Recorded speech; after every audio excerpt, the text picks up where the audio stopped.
All right, we're returning once again for game 3 of the first week of the LJL.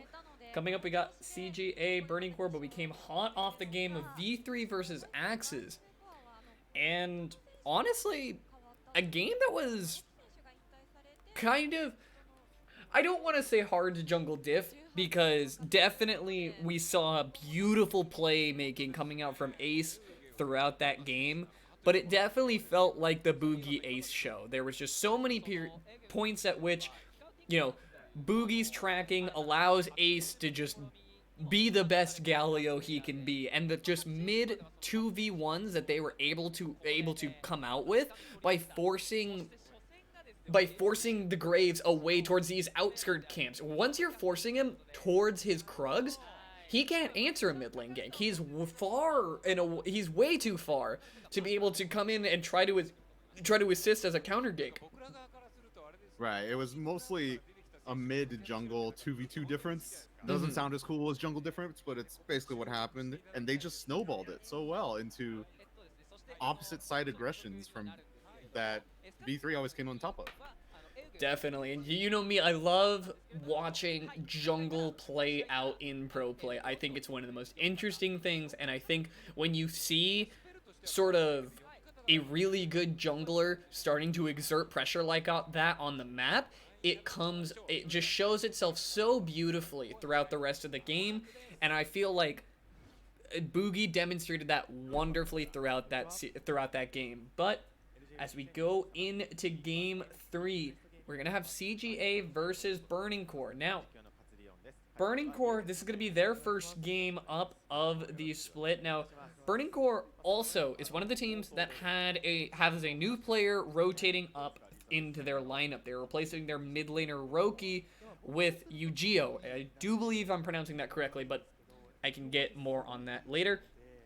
But as Eugeo's coming up into his first game, he'll be going up against Arya. Now, this can be kind of an interesting one, because while Arya in the first half of the spring split was not exactly a very all-star mid laner, he had a couple games that he did particularly well, but it wasn't until the end of the split I felt like Arya came online. One of the most memorable ones was a Sylas game that he pulled out. He was one of the first people to play Sylas in the spring split overall, and he didn't just play it, he put a show on Arya. He was diving backline, completely commanding the pace of team fights, and actually kind of inspired a wave of Sylas play going forward throughout the tail end of that split. I think it was somewhere around like week 5, week 6 that he came up in those games and then was just rolling through. Definitely beautiful, beautiful play from him is there. He has the potential, and you have to worry about that when you're up against a new mid laner like Eugeo here, where if you give Arya the platform, will he be able to put on a repeat performance like that and start to just snowball through games? Or right. do we the game has been very mid-focused for the past almost the past 2 years, it feels like. So when we start to see big mid differences, you really start to feel it throughout the rest of the map, because it leads into something like we saw in the V3 game, where it enables your jungler enables your mid, and then you just spread that out across the map, and you can take over games very easily. Yeah, and it definitely sort of portrays itself. It portrays itself a lot when you have a lot of carry potential coming out from the mid lane. In the last game, we did see V3 Esports putting the carry towards their jungler and having the mid be the assist. But it's like you said, where it's still mid focused. You know, you can't, just because Nidalee is the one picking up all the kills does not mean that Galio is not the one making plays, setting them up, and allowing that carry position. He's still a very active member. So we'll see how things play out. And right away, the first Trundle ban coming out by Burning Core, banning that one against CGA. That's Now, interesting. We've seen no Trundle presence in the past past few pick bans. So yes, and I do believe this is the patch where we did see the Trundle nerf coming in, which was sort of interesting because it was kind of supposed to be offset by a lot of people were like, oh, well, we'll just start taking Phase Rush on Trundle, and that will sort of counterbalance the movement speed debuff that you get. But possibly with the nerf is sort of pushing him towards, well, we need him as a tank counter pick. And even then, you know, it's not super demonstrated as as a hover onto Malphite very early on. If I see a Darius ban into a first pick Malphite, I'm quitting. I'm leaving the stream. Okay.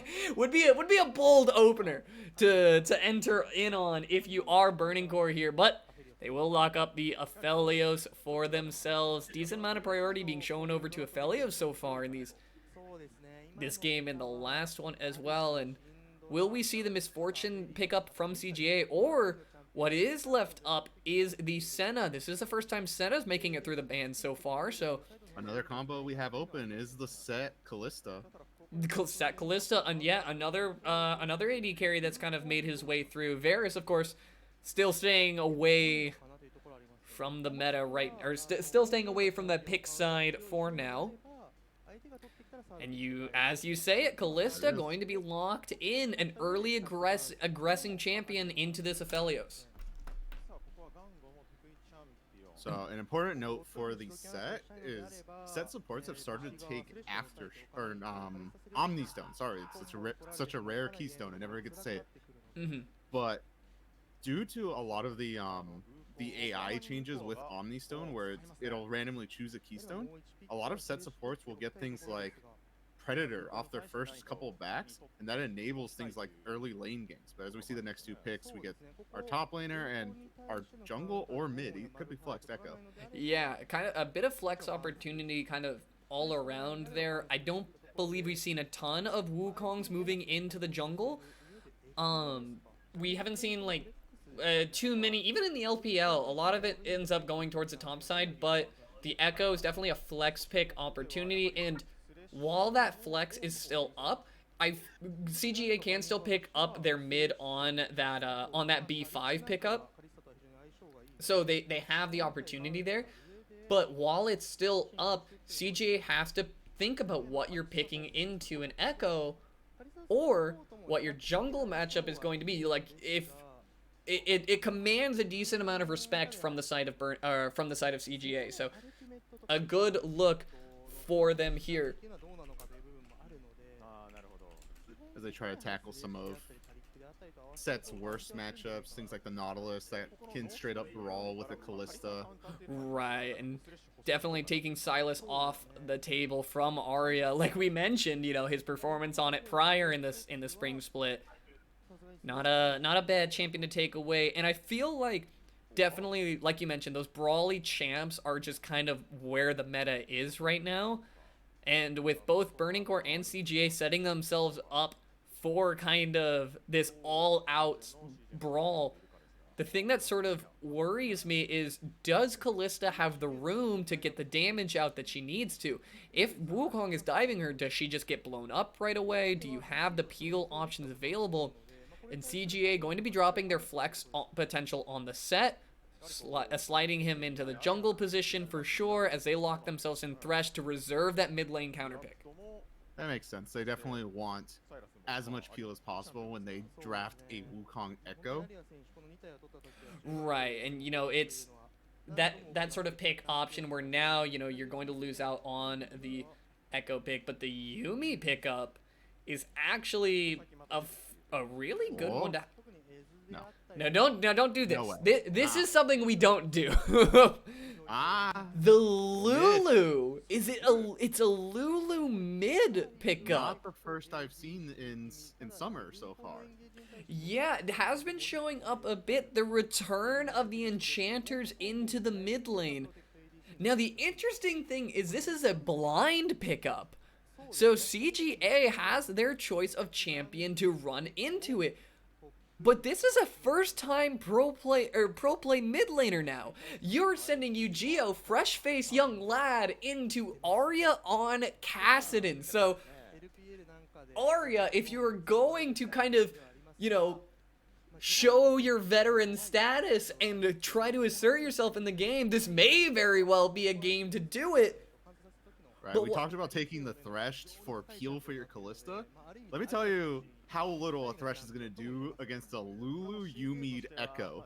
Yeah, that is a dive threat that cannot be denied. And Yuumi has amazing targets to stay on, and I like what Burning Core has here, where you can pivot what's going to happen here. The Lulu, a little bit more immobile, stays with the Aphelios. You can just dedicate, okay, well, I'm going to throw my ultimate on the Aphelios. I'm going to keep him alive. Yuumi, you go on the dive carries. You go on the Echo. You go on the Wukong. That is going to just, you know, force themselves into the backlines of CGA here. So, I like the draft idea. Execution will be key. But we've seen good Wukong performances before, both here and in the LPL. If Burning Core is able to replicate it, they have themselves quite the team comp to try and bowl through this game. This is very different from the past few games we've seen, because we have a much more passive jungle mid 2v2, right? We have Kassadin set against a Lulu. Already blanking on the jungler, but it's a much more passive style. The Echo. Yes, the Echo. It's much more passive. They're not going to go into each other's faces and just slam each other the way a Nidalee Graves is. Right. Yeah, a lot less attention towards the jungle versus jungle interactions. The other thing is that Echo a lot slower clear than the Nidalee. So not quite online right away, and that's sort of the point at which if Burning Core is to kind of fall out of this one, it's definitely going to be early on, where you have an Aphelios who needs to try to get online, who's waiting to get online. You have an Echo who, in jungle already, you have that kind of like stunted gold income, but more specifically, in the jungle, you're a carry position on a champion that doesn't clear the fastest and doesn't necessarily clear faster than a set, excuse me. So that's things that you sort of need to keep account of when going forward. Are you going to be able to keep pace with a set, and are you going to be able to even counter gank early? Set, not exactly the best gank champion, but if anything is to happen early, especially, I expect to see Unica flashing on this mid lane very early on, because if you get Arya ahead, that is a pretty big threat that can start walking through the lines of your comp. And I feel like the early to mid game is going to be the points at which CGA needs to make something happen here. That they need that kind of early on lead, so that you can have Kassadin still be a threat and not have to worry about punching through both Lulu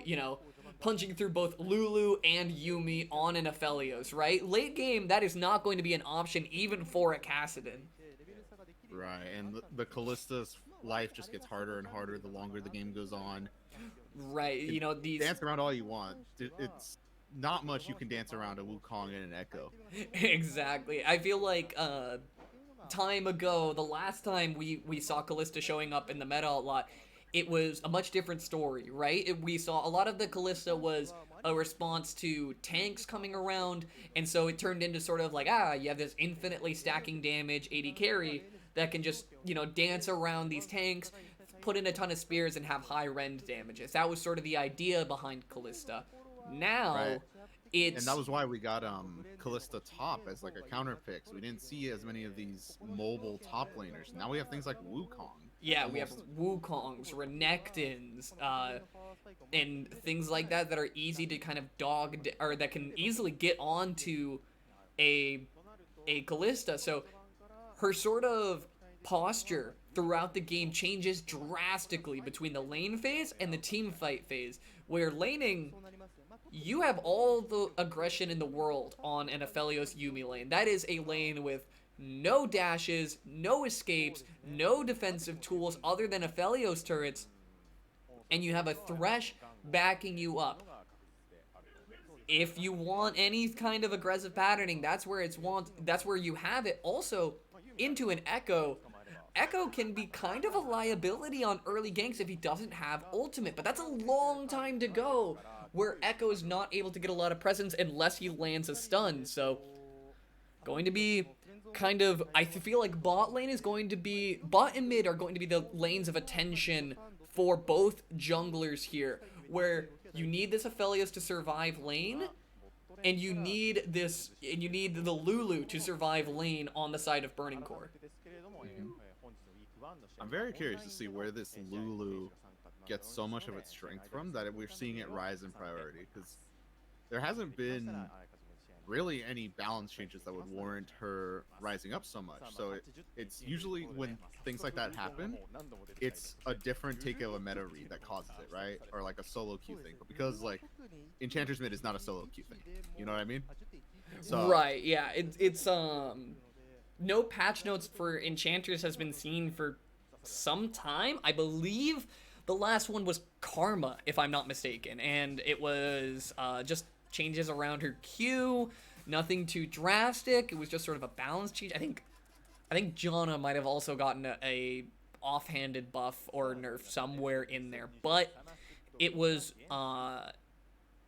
it's not exactly like, you know, there was any drastic changes to Lulu that like brought this rise in popularity.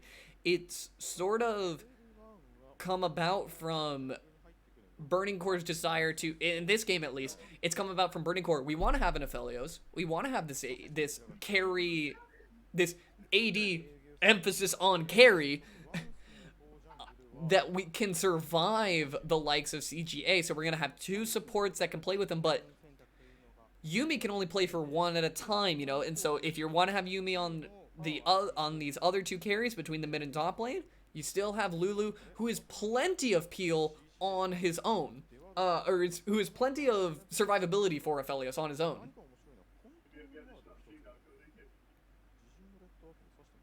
Alright, as we move into it. Yeah, the Lulu mid definitely, it's definitely my win conditions are elsewhere, right? But this was a blind pick into, or with things like the LeBlanc and Syndra still open. So yeah.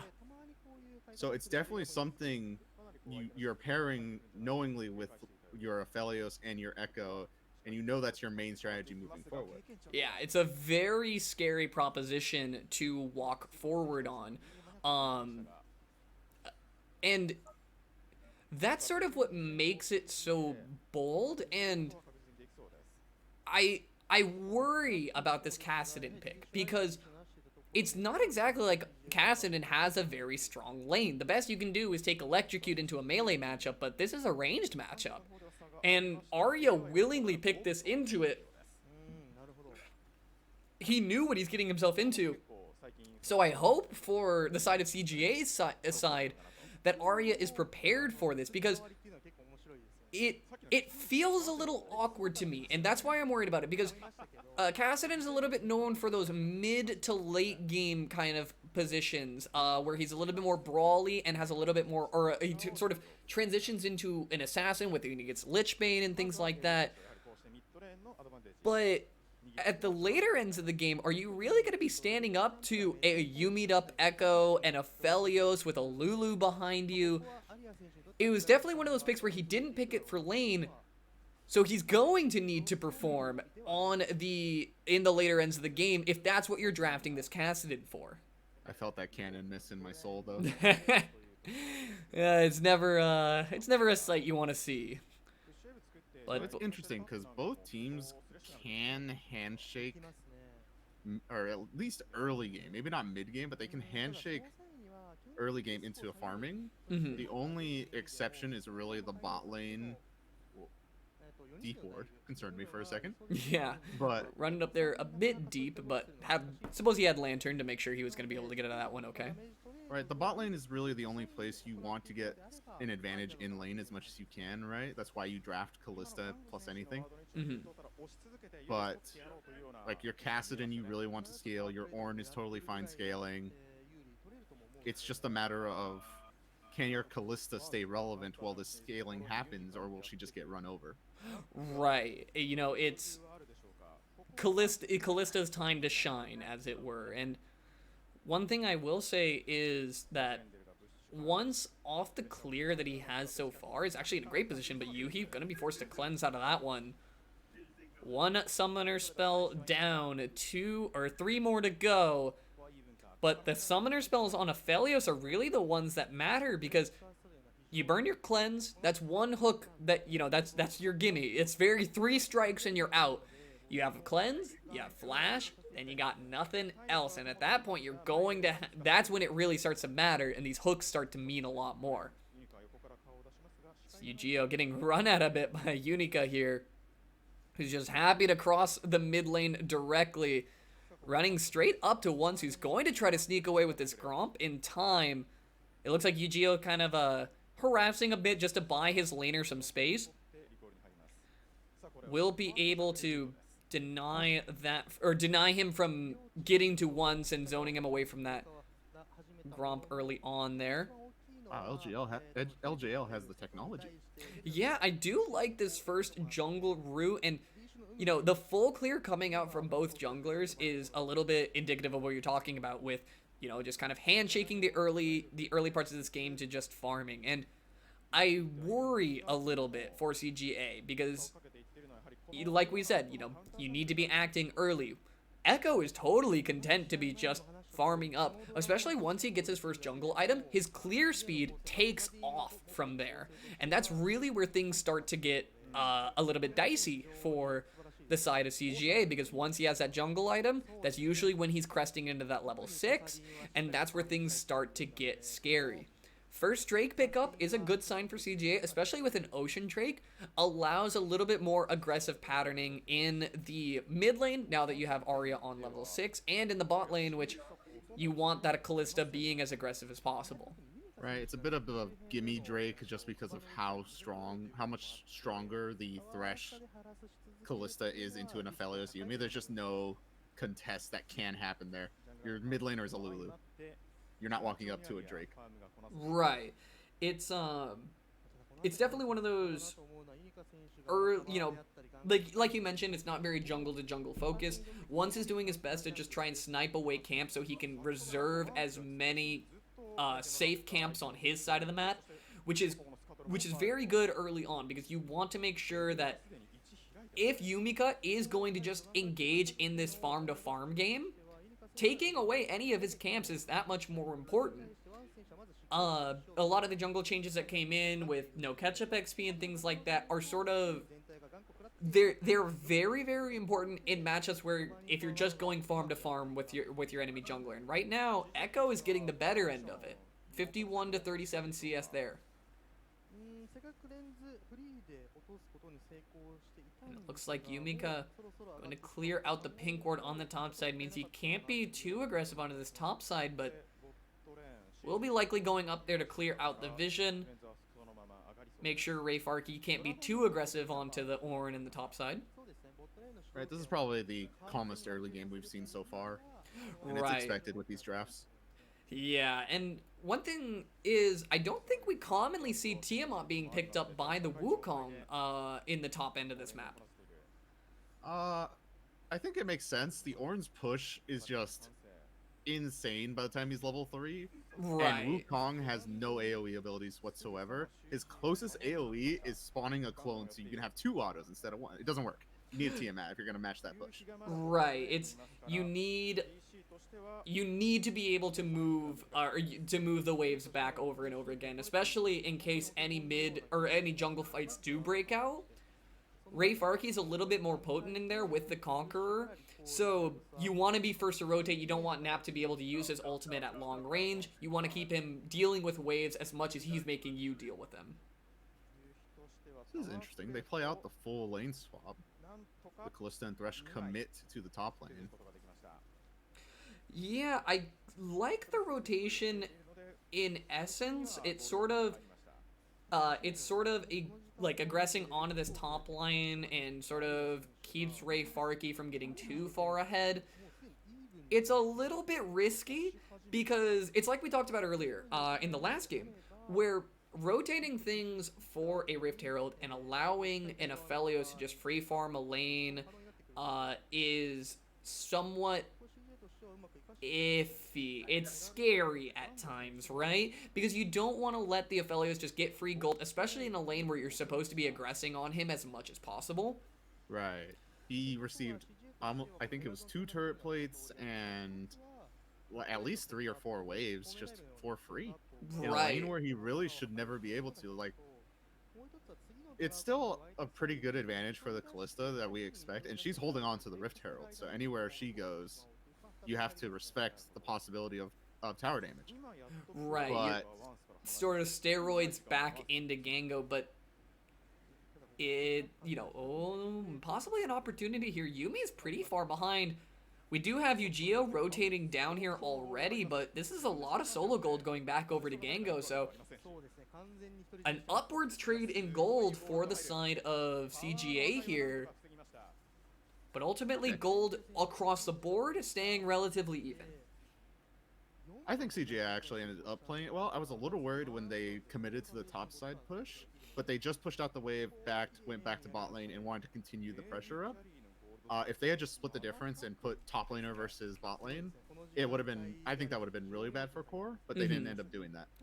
Yeah, and I think definitely with the way CGA kind of played that out, they got kind of the expected value. You can see about almost 1,000 gold advantage on Kalista. Arya got to shove a free wave in and make Yu-Gi-Oh miss that one. So overall, very good. You want more, of course, if you are CGA, right? It's like you want to be getting more, but take the gold advantage you have. Hasn't been able to spend it yet, but possibly can flex it on this Infernal Drake as Q going to land onto Gango. Gango has not had an opportunity to back and sell here. Once using the W to check over onto the Drake, ease over the wall.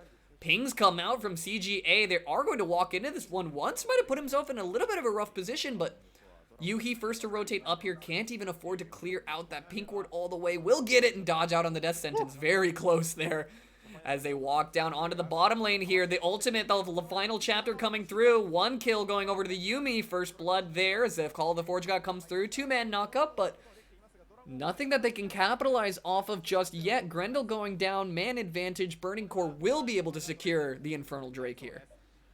Really good from Burning Core to take advantage of how split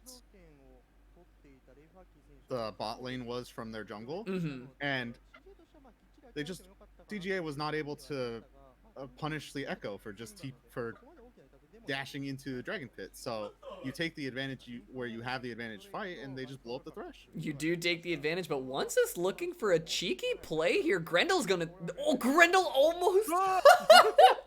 That could have been. Oh, if that was the ward that made the difference in between that play working and that play failing, I would have been so disheartened. But Yumiko forcing flash from once. He does have a bit of movement speed. Yumi coming in for the heal. The ultimate to go back is a good chunk onto Yumika.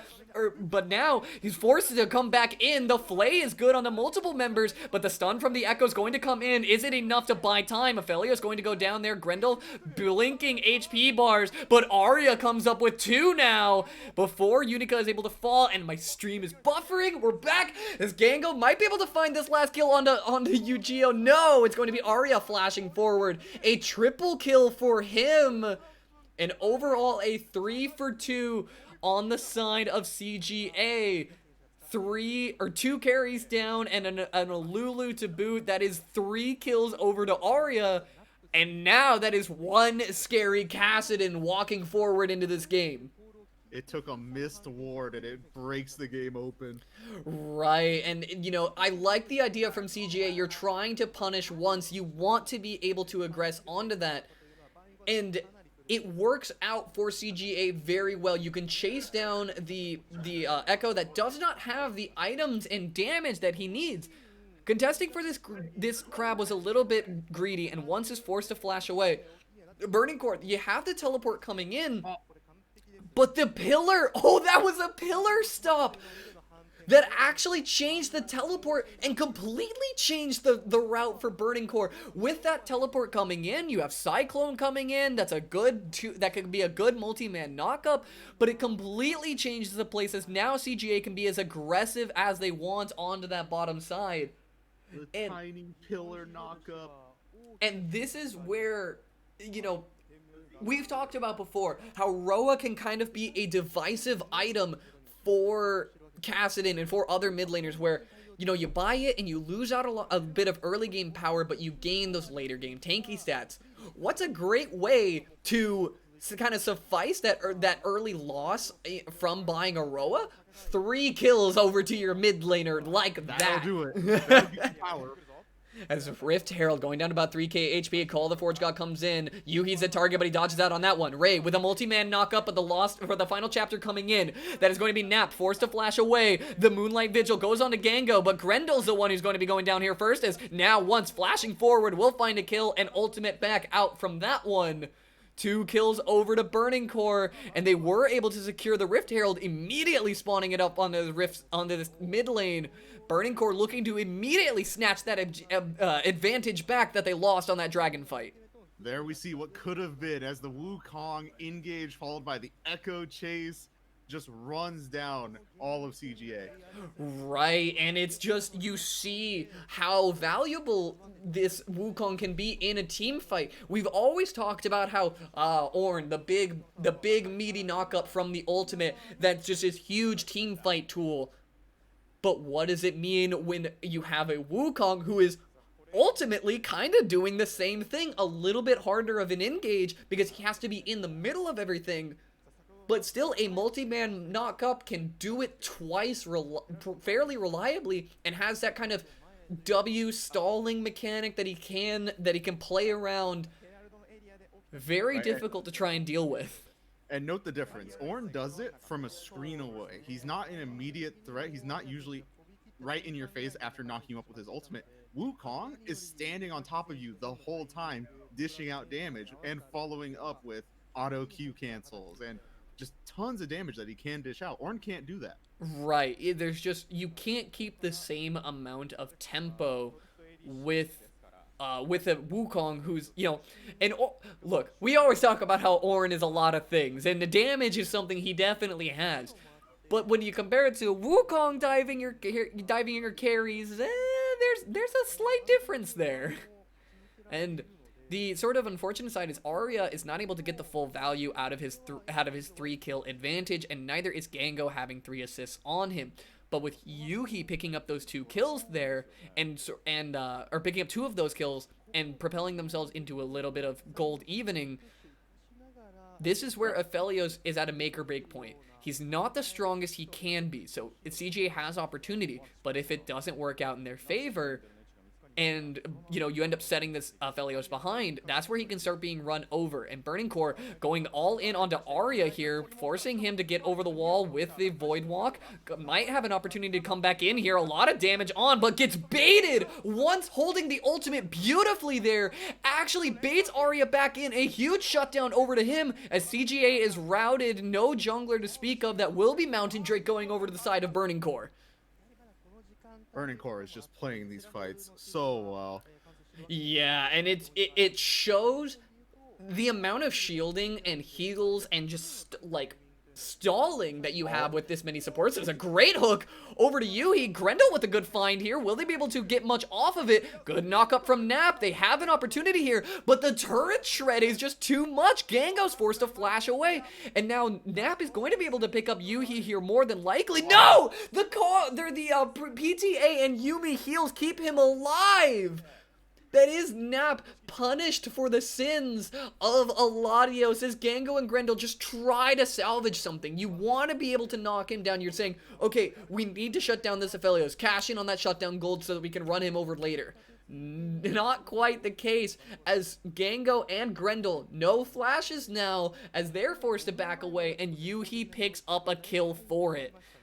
Think about how hard Thresh Callista worked to gain their early advantage, just gone now. Aphelios has 3 kills. He's online. He's gonna have his Runan soon. A huge cold steroid indeed over to him, as well as you're gonna have support items coming in from 2 different places if Yuumi sticks on him. This is looking like a rough one to battle back from for CGA, where you weren't able to pull up the advantage in the early game. You're about 1,000 gold down now. Are you able to really stand up and brawl? And this is where I sort of question Ping the Kassadin pick, is you didn't take something that can aggress onto a Lulu early. For whichever reason, possibly, you don't think you can aggress on it too much, or you don't want to play that risky towards it. This is where you sort of pay for the sins, as now Arya has to sort of pull more than his weight, as he's not battling an Echo. He's not battling a Wukong. He's battling a Yuumi slapped on top of both of them. A Lulu who is just waiting to press R on an Aphelios and let him go to town on the side of CGA. We're just starting to see once completely split fights on his own, it feels like. But or he has the Yuumi on his back, and Nap was just left to dry as he engaged onto the Aphelios. Right, it was just, there was too much damage. The Aphelios turret shredded them through, and they were forced to, his carry and support were forced to flash away. The sort of saving grace is this is an all AD team except for Echo. So, you do see Nap stacking a lot of armor early on to deal with the Wukong and the Aphelios. The problem is this is a Dark Harvest Echo that scales very well. The Call of the Forge God comes in. They're looking to make a play happen as Arya trying to go in, tanking a number of turret shots, zoning away for now, but now Nap is just under turret. This feels like desperation from the side of CGA, as now Once is looking for a chase opportunity. Will he get the 3rd hit proc onto Unica? He will. Ultimate comes in, but it doesn't even force the ultimate from Echo. The suplex is not enough to even just keep an Echo locked up long enough, but even then, he has a Yuumi sitting on his back. He knows he has heals that will delay him for being forced to use the ultimate. Sorry, did I change my Twitch channel? I thought I was watching an ARAM for a second. Yeah, it was a bit of an odd decision by CGA, but just desperation, it feels like, where nothing feels like it's working. It's now a teleport coming in. Burning Core are going to be forced to peel off of this Drake. They find a good route onto Arya, forces him to R over the wall. Is now Nap not going to find the knock up there. It will be lanterned out to safety, but now 2 members of CGA very low, and a Burning Core can just really return to the Baron if they so choose. Looking for a chase opportunity here. They still have Arya waiting around in the wings. Pings come out. They know he's there. Is Yuhi caught in an interesting position? No flash available to him. Kind of left out to dry there, as Arya's going to be able to pick up that kill. What will they make of it as Arya finds another one? Yu-Gi-Oh's going to go down next. Ultimate thrown down by Echo, as he's going to find Once for it. But Arya's not going to be able to find much more. There's still a Yuumi you have to dig through. And Ray Faraki with ultimate coming up. Not exactly a target you want to be diving. And there's the ultimate as I say it, but doesn't find any value there. Just completely whiffed ultimate. Yeah, nope. Not enough mana to really make the plays count on that one. Almost feels... like Go ahead. Poor communication, as Yuhi was just completely caught out on his own. Yeah, it was sort of... It almost felt like Yuhi backed away. He took a step back. He was worried about, being aggressed on too much. But I almost want to say that Yuhi needs to walk forward there. He needs to be okay with just dying, because even if he goes down, I don't think that's a fight necessarily lost in the amount that they would have to commit just to get onto him, as well as the amount of damage he's still able to be dishing out. But with no summoner spells and no Yuumi on him, he needs to be walking with his team. He needs to stay grouped so that you can utilize all of these supports that have the ability to protect him. He stood for almost like a second too long, and by the time he realized, oh, time to go, everything that could protect him was gone. Yeah, and this is where Arya is going to try to run to town, walking across a pink ward, as Yu-Gi-Oh is going to be forced to ultimate away, flash away, and this is Arya's territory now. Any side lane that Yu-Gi-Oh tries to go to, Arya is going to jump over every wall to get to him. and forcing him away. He has teleport to come back into this one, teleporting towards the top side as CGA DPS on Drake for now. Half HP, but once is coming in. Will find a stun here. Gets the rend over to Gangos, who will be able to secure that one as Unica goes down after the suplex. Is not able to find a whole lot. Grendel with a good knockup, but is it enough? Here comes a Cyclone all in onto Gango, forcing them back as Yuhi goes down, Eugeo goes down, and once goes down. Arya is just running over these fights. And as I said it, we needed this Kassadin to find value. He finds 4 in the end of this one. A full team ace and a Baron opportunity presents itself for CGA. Unofficial pentakill, I think? That's possible. He cleans up everyone. He did. I believe he got all 5 kills there. Wasn't able to get a penta there, but this kind of feels like something that Burning Core shouldn't be letting happen. You have 2 supports to be keeping an eye out for him. And we'll watch this one more time. So eyes go to Arya here. You see once go over the wall, and Unica kind of takes the bullet here. He uses the suplex, dives him back, buys as much time as he can. And Arya doesn't even come in this fight right away. He sort of comes in for cleanup duty, finds once over the wall before he's able to ultimate, and then at that point, Burning Core, who had been kiting away for most of this fight, can't run from Arya for too long. He has too much chase down potential. He has multiple void walks to just get onto him. And the 5th kill going over to Arya there. Yeah, unofficial penta indeed. And now Baron in the side of CGA. This is where they need to make the most of it. Now Arya has all the power in this game. Zanya's to keep himself safe. He can dive nearly as much as he wants to. Right, and this is sort of a scary position for Burning Core where you have decent lane clear with the Aphelios, so you can kind of be equally as counter-aggressive as we're seeing them losing the turret there for it. But Arya is the one that they're trying to get the gold steroids onto. Picking up that top lane turret, they're sort of letting him split for now. They know that nobody can really go up there to match him. Even the likes of Wukong, only 1 item to his name, while Arya has 3. Flank opportunity here for Arya. Teleport coming in as Unica running into Yuhi. Actually goes on to Eugeo there. A beautiful ultimate. Gives a great team fight opportunity over to CGA. Beautifully done as a great sort of disguised intention there comes out from Unica. He runs all in at Yuhi. He says, I'm just looking at Yuhi. I'm trying to zone the AD carry. Immediately pivots, ults Eugeo back into the team, has the E to just keep him there. They know that Arya burned his flash earlier, and once you take out those 2 members so quickly, that means that CGA can just clean up the fight. You don't have that much presence to keep Yuhi alive, especially with Arya being so fed as he is. 12-1 on the Kassadin. Burning Core just had no opportunity to fight back. They didn't know what hit them. It was definitely a case of just blindsided on 2 different angles. Between a flank coming in from Kassadin and the set coming in from the top side. So watch this one more time. So eyes go to Unica here. He zones away beautifully, flashes in, gets 2, pulls both of them back, and there's nowhere that CGA can run to, and Yuhi has no opportunity to belt out the damage he needs to. He has a Kassadin just shredding through him at this point. Ornn upgrades coming in as well. This is Arya's game.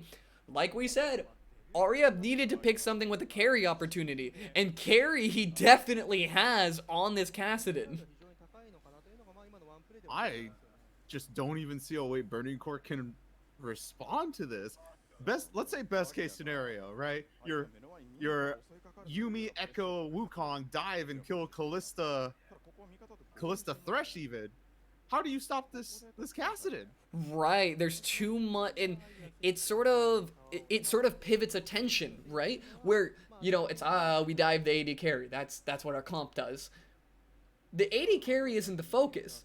Arya is the focus. So if you're going onto the back line here, Unica and Sat and Ornn are just more than happy to be like, we'll just kind of CC you for a while. We'll keep everyone locked up. We'll brawl with you guys as long as you want to brawl. Because meanwhile, there is a Fed Castlewin just running away, swish, swish, stabbing with his sword as he just runs through the lines of Burning Core.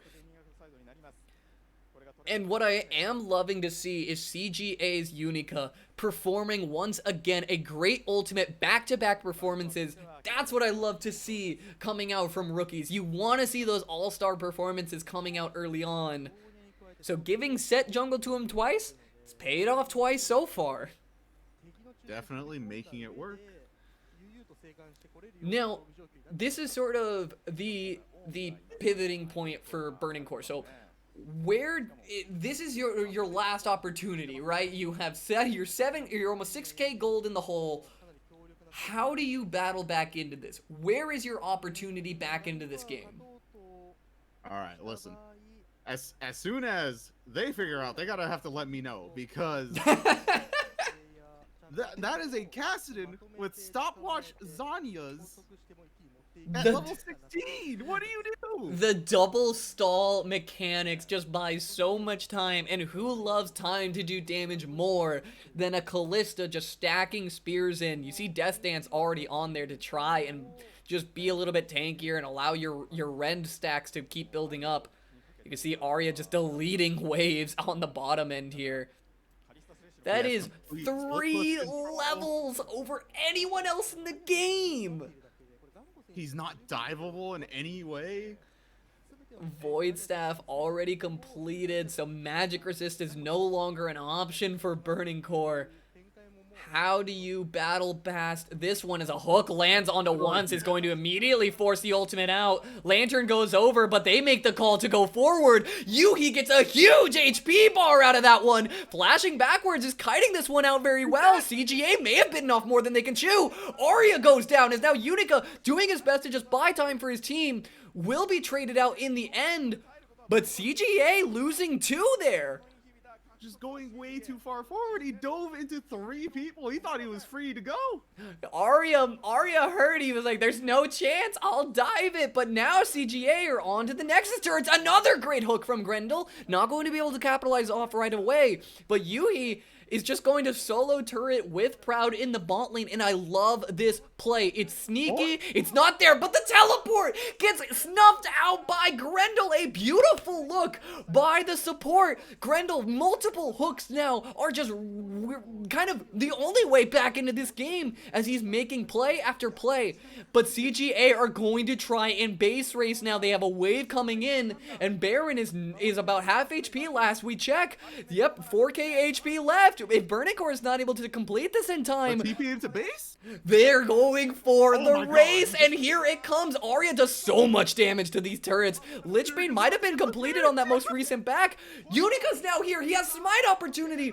This feels like the throw from Burning Core. Yui's looking for an opportunity here, but now teleport from Nap is coming in. They have just handed Baron over to CGA. They were doing Baron for 3 minutes. It didn't matter. There were so many opportunities where either team could have been like, this is our way back into the game. We're throwing. That's our way back into the game. Now we're throwing. And oh my goodness, this is not what you want to see from either side, especially on the side of Burning Core, where I like the call. I like where their head's at, where it's, okay, we just have to burn down Baron really quickly. It's sneaky. It gets away. But once Geo tries to teleport in to help things out and then gets snuffed out and taken down by CGA, you have to make the call to peel off there. You no longer have that on the table. But Yuhi and Burning Core make the call to stick it out and try and burn it down, and it ends up costing them. Now, Baron in the hands of CGA, they may have just signed their own death warrant for this game. How do you stop this push? A seal signed in blood as CGA, 2 Baron empowered minion waves coming in here. They can let the Barons do the minions do most of the damage, but the flamethrower is going to shred out a lot. No units found on the Call of the Forge God, as Nap is going to find a huge knock-up on the top side of things. Once is getting blown up, but Yuhi is getting all the time he wants to deal with Arya, but it's not enough time. The Nexus goes down. CGA will put themselves 2-0 in the first week of this summer split. What a finish. Oh my goodness. So many points at which it felt like this game walked a razor's edge as far as, there's an opportunity here. There's an opportunity here. But multiple times it felt like CGA, it felt like every time Burning Core was looking for an opportunity and they were like, okay, we got something good, we have an opportunity. CGA didn't stop looking, and multiple good hooks from Burning Core on Grendel specifically not only gave them an opportunity to take something, but then immediately snuffed out the opportunity from their opponents to try and get a way back into this game. You say, amazing, we got 2 kills. We shut down Arya. We got a huge gold bounty onto our side.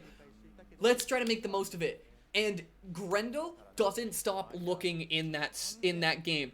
And while Arya was the carry and had all of this gold pumped into him, all these kills, I don't want to take away from Grendel in this series.